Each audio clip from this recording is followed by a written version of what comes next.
Yo, yo, yo, what is going on, my beautiful brothers and sisters, fellow radiators of love? My name is Jamal Pope, aka J Phoenix, and this is going to be, well, we're going to be talking about this moon in Virgo, while the sun is in Libra, October 2025. I know I'm a little bit late getting this. The moon is currently at 10 degrees of Virgo, so it'll still be here for the next little bit, probably the next 36 hours or so. It's going to be here, and whenever the moon goes into Virgo, we're always concerned about the details of things, the day-to-day reality. We obsess over that sort of stuff. Everyone becomes a little bit OCD, if you will, when the moon goes into Virgo. And the moon is about to enter this 12th house to the sun, that last 30 degrees before the sun, and it'll enter into its balsamic period, which is going to spend most of that balsamic period, most of that dark moon phase will be in Libra, but we will get a taste of it while it's in Virgo. So I think that's the thing. Since we're only getting a taste of the dark moon Virgo energy, and we're still kind of in this release mode, you gotta remember the dark moon phase, this is the moment where, everything's kind of covered, if you will. This is sort of like, as darkest before dawn. So this is, we're still in many ways a releasing point, but once we hit that new moon, that's when the new sprouts kind of come through. So right now we're about to get to that point right before the proverbial sapling pierces through the soil and is revealed, and we can see what we are manifesting going forward. But I want you guys to take a look at this, like for real. Can I turn this around? I don't think I can turn it around. I don't think it'll go around. Let's see. Okay. Yeah, I don't think it's gonna let me turn the camera around, because if it did, I would show you guys some of the transits, because it's kind of crazy. Because while this moon is in Virgo, we also have a massive, massive T-square that's happening with that sun in Libra at 24 degrees opposing Chiron at 24 degrees, while they are both squaring Jupiter in Cancer, while the moon is in Virgo. What is this saying? Well, that sun in Libra, of course, is looking for balance and harmony and justice, but Chiron in Aries is also looking for how have I been inflicted as a self, as a selfhood. And this can be, and people have a right to feel upset about the ways that they've been wronged, and the way that just the simple Aries-like aspect of them, where people feel like they may have been put down, neglected, abused, ostracized, made to feel lesser, if you will. Aries, and it's about the, it's the natural first house. It's about the appearance. There's still a massive, for some reason in this world, there is still a massive focus on simply the differences in one appearances and how we will utilize that to subjugate other people. Now, I've been saying for the longest time with this Chiron in Aries, I'm going to play both sides. I've been saying for the longest time with this Chiron in Aries is that you don't want to play the victimhood. You don't want to play the victim card, because that's really not going to work as much. It's not going to give you the same kind of currency as it did before. That being said, we're not going to just gloss over the neglect and the abuse and the othering of other people.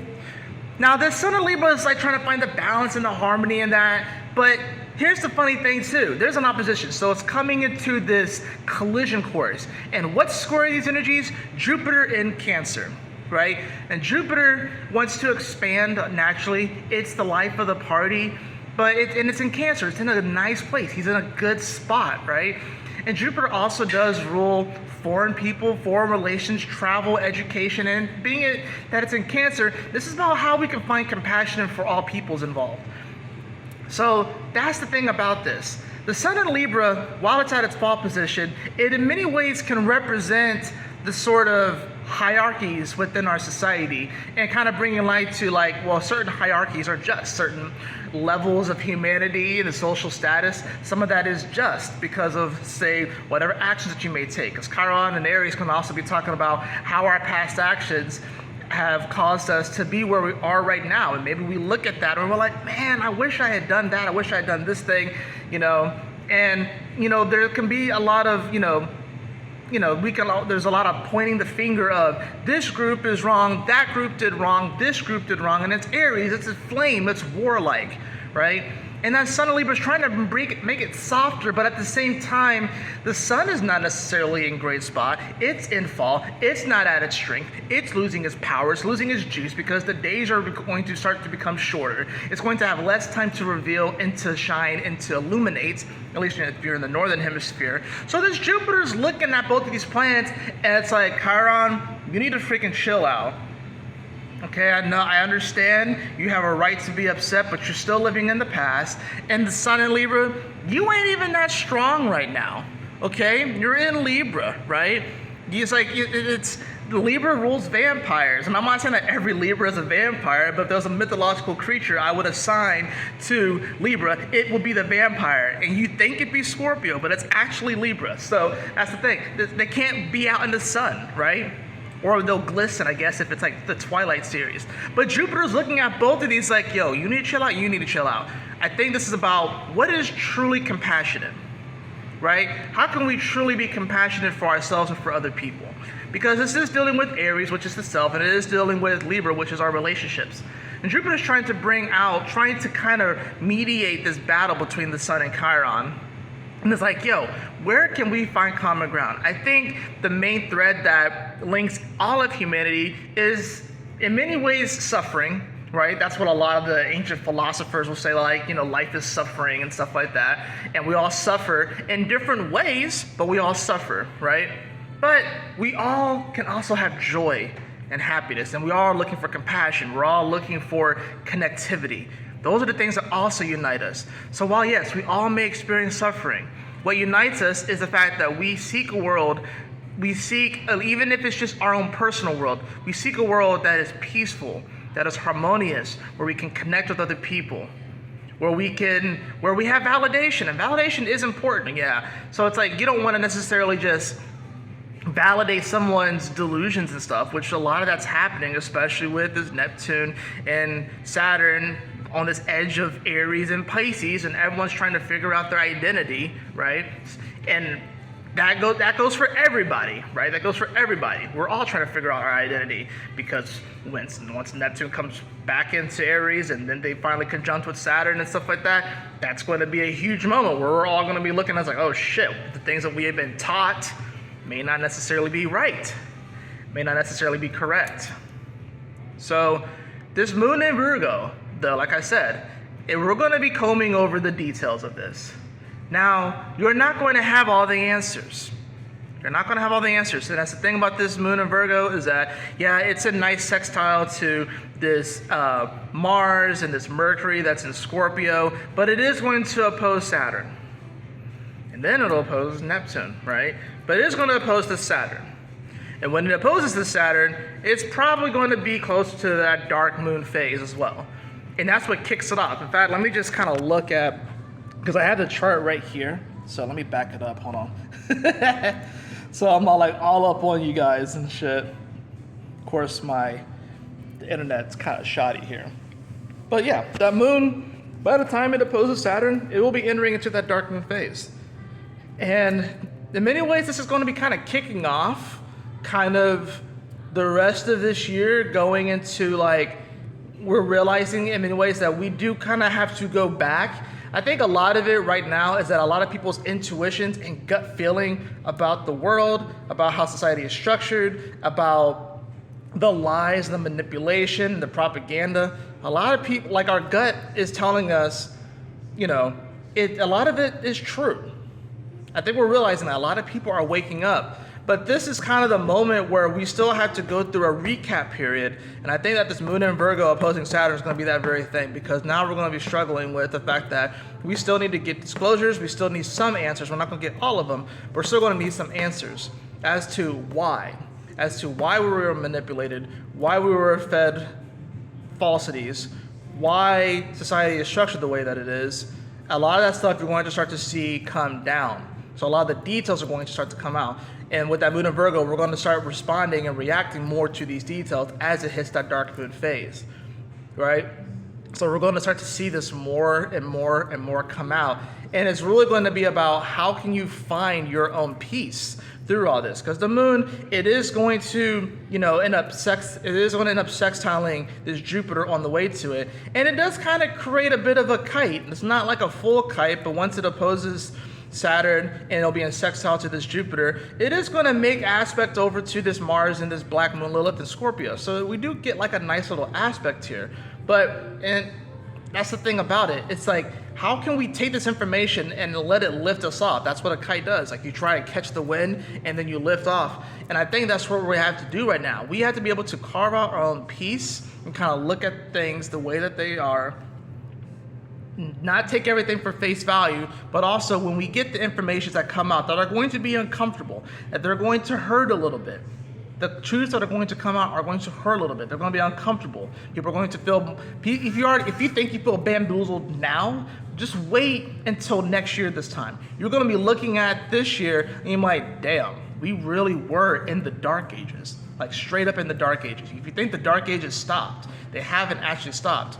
Right now, especially with this moon in Virgo, it is in many ways a metaphor and is sort of representing this idea of the new world and the new us and our new understanding of things, and how the sapling is just about to peek through the surface and will actually have the sun directly on it.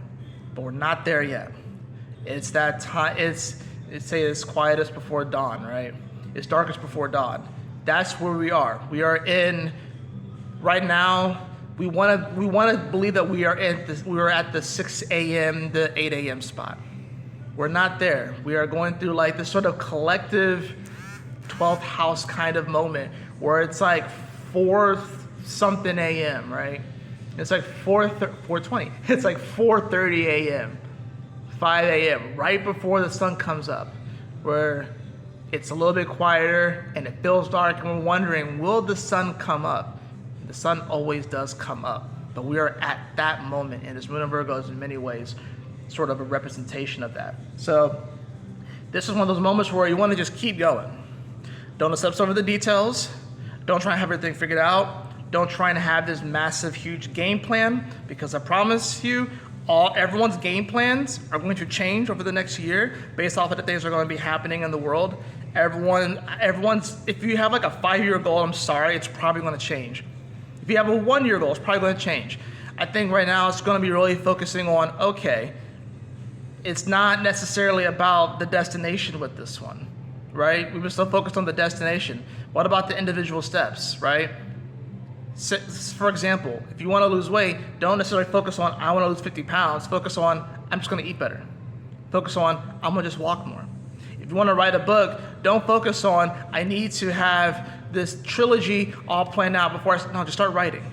Just write 15 minutes a day, or 30 minutes a day, or 30 minutes every other day. It doesn't have to even be every day. It's about the small actionable steps that are going to take us to the next level, because if we try and focus on this big thing right now, and that's the thing, Jupiter is all about vision, but it's still squaring these spots, so it's challenging. So the challenging part here is, how can we have vision in this moment despite the inadequacies that we feel in the world, despite the inadequacies that we may feel societally within ourselves? Instead of hyper-focusing on all of that, we need to focus on the actual solutions, the actual solution itself. It's like when you take medicine, right? Of course, you're focusing on getting better, but you still have to take the medicine. You still have that intermediary part where you're getting better and you're getting better, but you're not quite fully there yet. So it's like we've taken the medicine, as humanity, we've taken the medicine. Now we're in that in-between part before we feel 100% again. So we have to find our resolve and make it to this point. That's the nice thing about this Mars and this Mercury and Scorpio. This video is getting a little bit longer, but I just felt like I had to kind of paint this all out for you guys, because it's just about doing a little bit every single day. You don't have to have big plans. You don't have to have everything figured out. Just do a little bit every single day and carve out your moments of peace and solitude and silence, because Virgo is also about that. It's the hermit. It's about finding, how can you find those moments amongst a chaotic world, and a world that's going to get louder. It's going to be even more important to carve out those moments of peace, to carve out those moments of silence where you can reflect with yourselves, with God, the universe, that's going to become more and more important, right? So you don't want to, you can't retreat all the way. That's the problem. You can't retreat all the way, but you can't be all out as well. You got to find that balance between both of them. You got to find that balance between both. So that's what I have for you guys for this moon in Virgo. I know it got a little bit long-winded, but that's what I have for you guys. I trust that this message will assist you all on your journeys today and tomorrow, and I will see you guys for the new moon in Virgo video. So later.